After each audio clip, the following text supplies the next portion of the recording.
I put gas in this and it started pouring out of the carburetor, so my float essentially is filling up, and it's not shutting the gas off. It's a bad deal. I'm going to drain all the gas out of that. That carburetor needs to be fixed before we go any further after that. Well, it runs, and I'm happy with my oil pressure. It's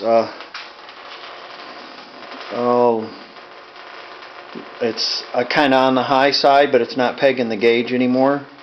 I'm going to keep it like that, and if it starts leaking real bad or something like that, then out of my flywheel, then I'll adjust the regulator a little more. I'm going to have to take the engine cover back off and tighten the screw up on the pressure regulator, because I didn't tighten it up. I've been taking it off, putting it on, taking it off, putting it on, taking it off, putting it on. And like I said, I only put this on with 4 bolts and didn't put any sealant on the gasket because I knew I would have it on and off and on and off and on and off and on and off 1,500 times. What's next? I'm going to have to take that carburetor out and look at it, run some gas in it, and see about the seal, see about the float. Maybe the float needs adjusting. When I have the carburetor off, I'll be able to put the valve cover on, so we'll do that. And while we have the fan shaft temporarily in place, probably I'm going to weld myself up a bracket for my alternator. And while I have the welder out, or the torch out, I broke this off and it's just stuck in there. I'm going to have to somehow hob that. Yeah, I don't think I have to lengthen it. I think I can unscrew it there, but the angle isn't quite right. It's not opening and closing like it should. Yeah, there's something else I needed to do. One of my posts of my battery is too short, so I'm going to cut that in half, and I'll put a little piece of a welded bolt in between it or something like that to lengthen it. Well, there you go. It's rewarding to hear it run.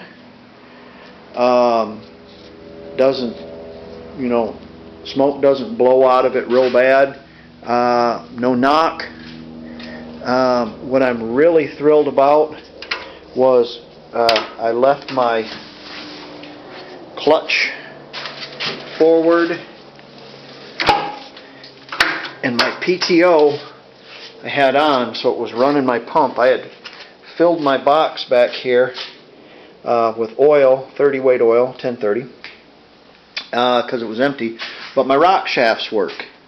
That means the piston inside is free, and I don't have to monkey with that. That's great. I'll just have to clean that up and grease it, and we'll be good. Oh wow, I wanted to see if my oil filter was leaking down there. I had a terrible oil filter leak because of how it was canted inside there. When I put the bolt up in it, it kind of wants to spin the cup, and it kind of cattywampuses it like this. So it's kind of weird. So I ended up putting a bunch of sealant on it. I had to buy another gasket for it, and the only way I could buy another gasket is I had to buy another filter. So I have another filter, but there you go. Okay, real happy. I have oil pressure now. That was the problem, as I told you earlier. I'm telling you now, if you have a John Deere, an A, a B, a G, with that kind of configuration right there, and you've got a cartridge filter that goes up underneath it, you don't have any oil pressure on it, your oil pressure is real low, and you cranked it all the way open. Man, if you crank that thing all the way open, that oil pump provides so much pressure. And if you've cleaned out the crankcase so there's no slop in it, the problem is there's a gasket between the oil pressure regulator and the can. take that pressure regulator off. You got to take those bolts out from up inside. There's 3 bolts. You got to take the big washer off first, and then you'll see the 3 bolts. Then the regulator will come off after you take your lines off, and there's a gasket underneath it. And I just made mine out of some old 1/32 gasket material, cut it out, and put a little Mega Gray on it, and let it seal up. And man, I got more pressure than I know what to do with. So, really jazzed about that. Really jazzed. Okay, we're coming right along, people.